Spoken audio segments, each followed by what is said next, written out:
Hello and welcome to part 2 of how to make a maze game in Scratch. You're gonna start off with just refining the original game. So if you go to looks, scroll down to show, just put that below when flag clicked. So now you can win and it'll show at the beginning instead of being invisible. Something else you're gonna want to do is make a second level. So you're going to go to backdrops, go to paint and make a second backdrop.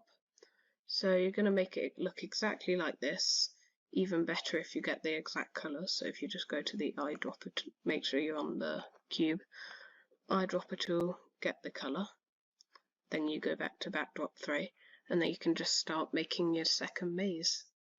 So yeah, I'm just going to speed this bit up.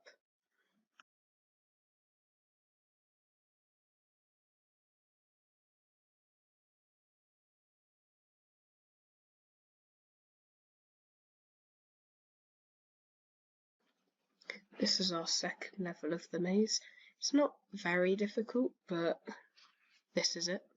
So you can see you're just going to go along here, down here, along here, down here, along here, and it's going to have the green dot here. So if you go back to your backdrop 3, backdrop 1, colour select this. Actually, you're going to want to go to the circle tool, fill, colour select, and then this colour. Go back to backdrop 3, draw your circle, and you'll see it appear over there. And that's not very circular. Good enough. And that will just say, well done, you've completed the game. Actually, you're going to want to do that with a different colour. You can choose the colour. I'm just going to do blue. So there you go. That's your complete end win. So you're going to go to your code. Make sure you've clicked on your sprite. Just actually go to backdrop 1. Go to your sprite. And then you're going to want to make it, get rid of this code. You're going to want to make it switch to backdrop 3 instead of backdrop 2. So now once you get over here and go on there, it'll change to the second maze you made. And then you're going to want to go to backdrop 3. Actually, I should name, okay, make sure you name them well. So backdrop 1 will be maze 1, backdrop 2 will be win, and backdrop 3 will be maze 2.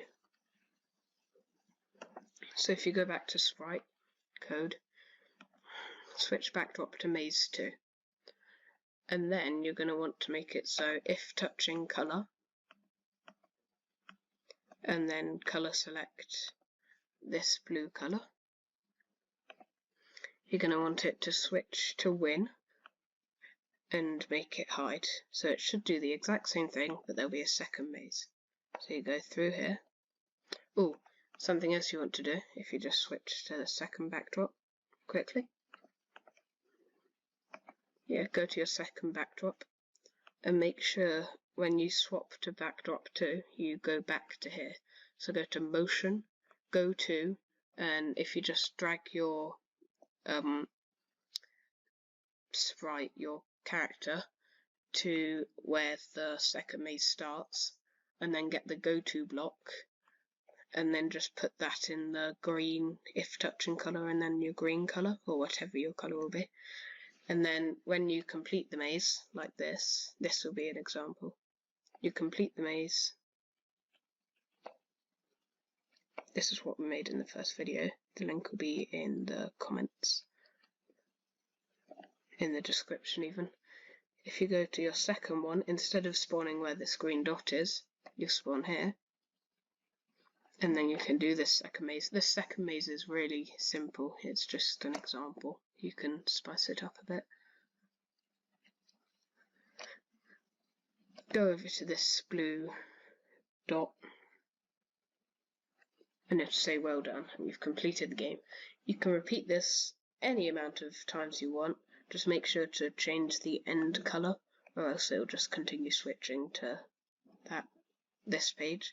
You can even change it just by like 1 saturation. It doesn't really matter how much you change it by.